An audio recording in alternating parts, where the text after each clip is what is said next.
Okay, so let's talk about some of the stuff that we don't normally talk about when we talk about mental illness. I'm going to talk about the physical stuff. So we know probably that a lot of the talk around mental illness is about our emotional state and how we regulate that. But there is another side to it, and that is the physical side to mental illness, which is something that I have struggled with a lot over the years.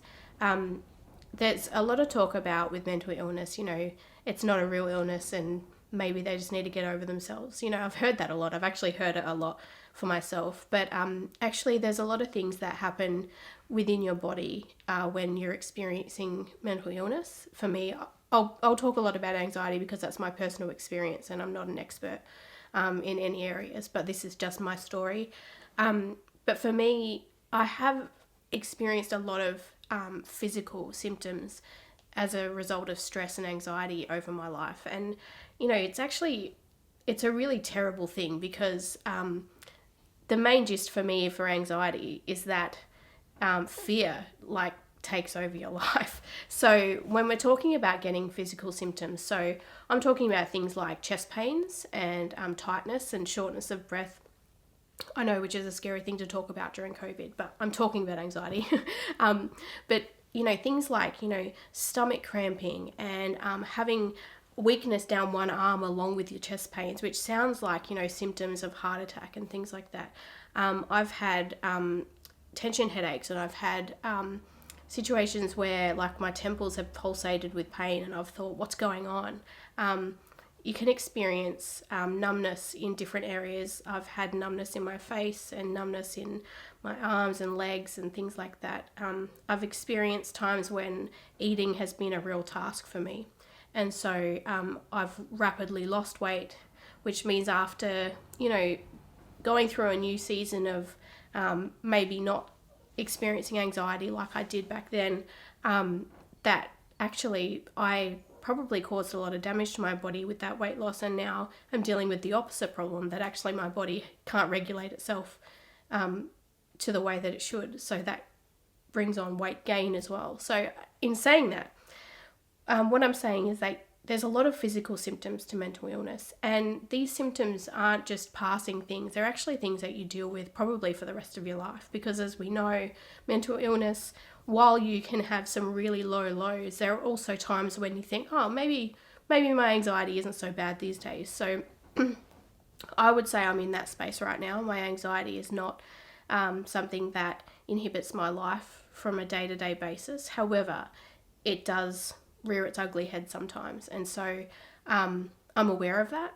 I know my body really well. I know what triggers anxiety. I also know that there are some things that may seem like they're a really serious thing, but actually I've spent many doctor's appointments trying to tell them that there's something really wrong with me. I've definitely believed that I was going to die many times in my life because I had a serious illness, but your body can play tricks on you, your mind can play tricks on you, and that only spirals the anxiety further.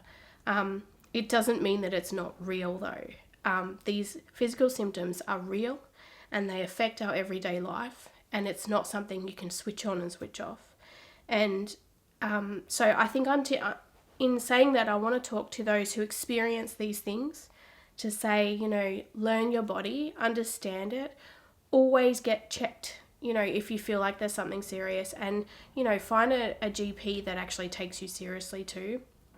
But also to those who maybe don't understand anxiety and mental illness as well, that we're not making it up. If you suffer from a mental illness, you're not making it up. These things are real and these things affect your life. And so, that's something I wanted to share with you today, is that actually other people experience that too. You're not alone.